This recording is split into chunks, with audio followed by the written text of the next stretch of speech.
Blue, Mr. Salt, and Mrs. Pepper welcome me into the house. They are preparing for a big show in the backyard, and now they can really get ready.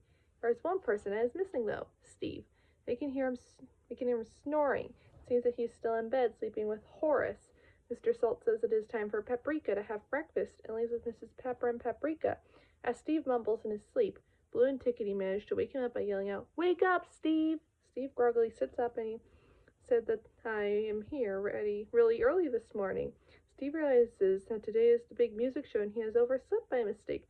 Fortunately, he tells them through song, if we work fast and hard, we can still be ready in time for the You Can Be Anything That You Want to Be show, which is about what everyone wants to be when they grow up.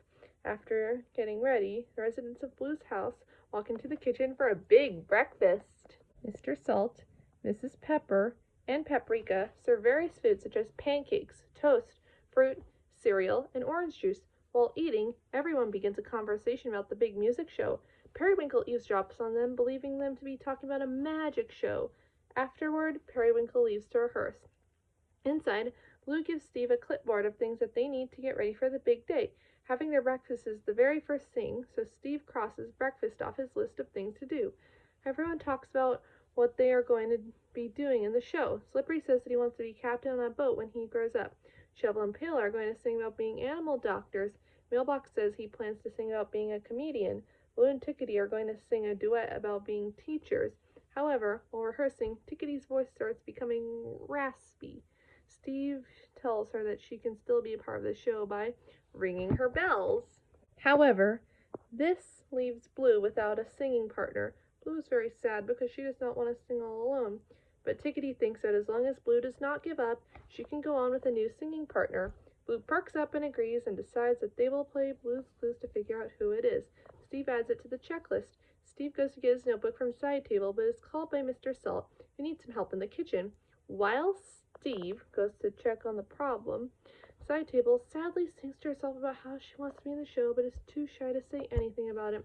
When Steve returns, Side Table tries to tell Steve her desires, but gives up and lets Steve take his notebook. Steve tells me at home that he loves songs, and he loves making up songs. In fact, he wants to make up a song to sing with them in the big music show, so he adds it to the to-do list. As Steve begins to look for clues outside, he laments to me how he never found a clue without my help or anyone else's, and how he would like to try and find one himself before I spot it. However, the first clue is revealed to be on the notebook, as pointed out by me. Steve compliments my clue finding skills, saying that he wishes he was good at finding clues as I were. Surreptitiously, Periwinkle nabs Steve's checklist, hides it under a cape, and shows me a trick where he makes the checklist disappear. He then leaves it on a table and goes to look for Steve, who shows up and finds the clipboard. Side Table tries to talk to Steve again, but Slippery calls him to help him out with making hats. I am left alone with Side Table again, and she vows that this time she's really going to tell Steve that she wants to be in the show. Meanwhile, Slippery and Steve come in with many hats and start singing a song called Silly Hat. Side Table tries to talk to Steve again, but her shyness gets the best of her again, causing her to just say she wants to help out in the show. Steve then tells her to hold the hats on her table, which leaves her sad. Several of Steve's friends appear with multiple props, asking him what to do with them. Through song, Steve helps them and they all finish the stage. Periwinkle shows up yet again, trying to get Steve to view his magic. Mr. Salt needs Steve's help in the kitchen again. This time Mr. Salt was trying to find the chocolate chips, while Steve was in the kitchen. Periwinkle shows me another magic trick. Periwinkle is going to make a green knob disappear. He does so by moving it behind him with his tail. He then leaves, uncovering a clue on a different knob. Steve appears and is disappointed that he had not found it himself. There's still one left though, so he figures that maybe he will find that one. He realizes that he's left with his notebook and somewhere else. Periwinkle, meanwhile, returns to find that Steve had left. He sadly comments that he is sure Steve would like his tricks, if only he had a chance to show him. After Mr. Salt delivers cookies, Steve checks snacks off the list and then notices that they still need to finish their song. So, Blue, Steve, and I skidoo into a music sheet. Meanwhile, Steve talks to an anthropomorphic G-Clef, who comes to life and offers to help him write a song. While on the music sheet, Steve learns about notes. Some notes are high, some notes are low, as shown on a staff. Notes then sing in unison from different pitches about putting the notes together. Steve also learns about rhythm and tempo. Steve then comes up with a song consisting of the words beep bop beep boop way. However, he feels his song is incomplete. Even with rhythm and tempo, G Clef tells him that music comes from inside. Soon, Steve develops a complete song, and now there's only one thing left to do on the checklist before the big music show goes on, and that's to find the last clue. As Steve searches around for it, Periwinkle shows up for the third time to show Steve a magic trick. However, just as Periwinkle left to get the trick already, Steve is called to tickets and Blue to help Slippery and walks away. As Periwinkle comes back, I tell Periwinkle that Steve left again to help somebody. He complains that with Steve being so busy, he will never get to see his magic tricks. Meanwhile, Slippery is having trouble rehearsing his act. He's afraid he will slip on stage. Steve tells him not to give up, but to go on. After hearing this, Slippery feels better. Upon returning to the real world, Side Table tries to tell Steve her desires again, once again fails. Steve then has her collect tickets. After that, Steve tries to find the third clue himself with no avail. He begins to think that he might never find it, but his friends tell him in song what he told Slippery. Don't give up. Just go on. Steve returns to find the clue and runs into a stack of boxes. Cardboard drawer lands in his hands, which is revealed to be not only the final clue, but Steve's very first clue.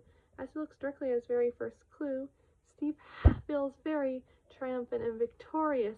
Steve happily gets out his notebook, draws the clue, and runs to the thinking chair before the show can start. Impulsively, he focuses on one clue, the notebook, and thinks a fake version of himself is the right answer, but he realizes that he doesn't have a drawer or a knob.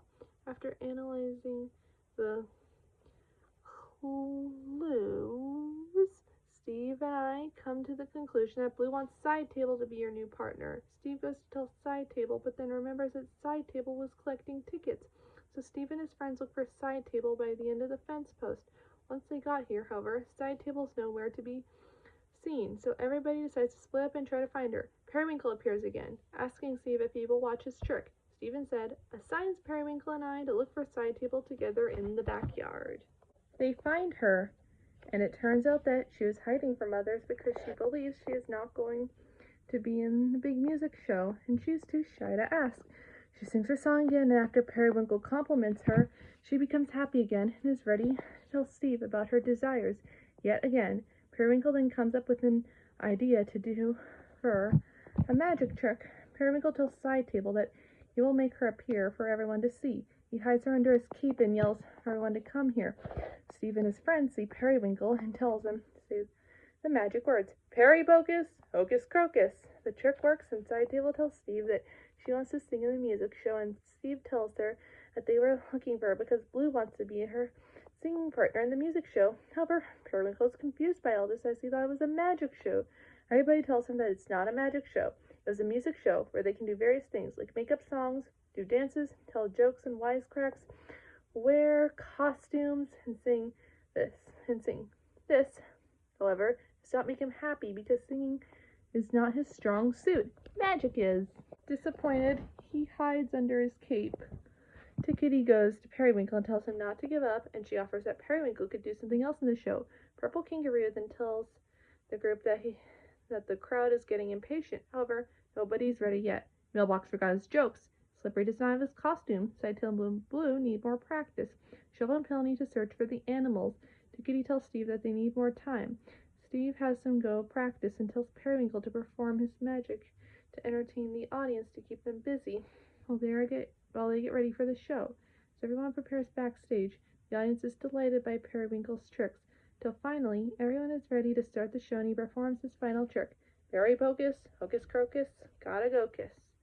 When everybody's ready, Slippery goes on stage and slips, just like he was worried about. Everybody tells him to not give up and go on. Slippery picks himself up and continues. After Shovel and Pill's doctor act, Mailbox joins the show with a joke, getting stuck at first, but they help him get free. After this, Blue and Side Table both go on and sing. Steve then goes up and sings a song, overcoming his nervousness. Finally, everyone joins in for a reprise of the main number. The curtain closes and opens, revealing everyone. They thank me for their help with the group singing the slower Broadway-style version of the So Long song. Steve tells everyone, including me, to take a bow. Everyone proceeds to do so.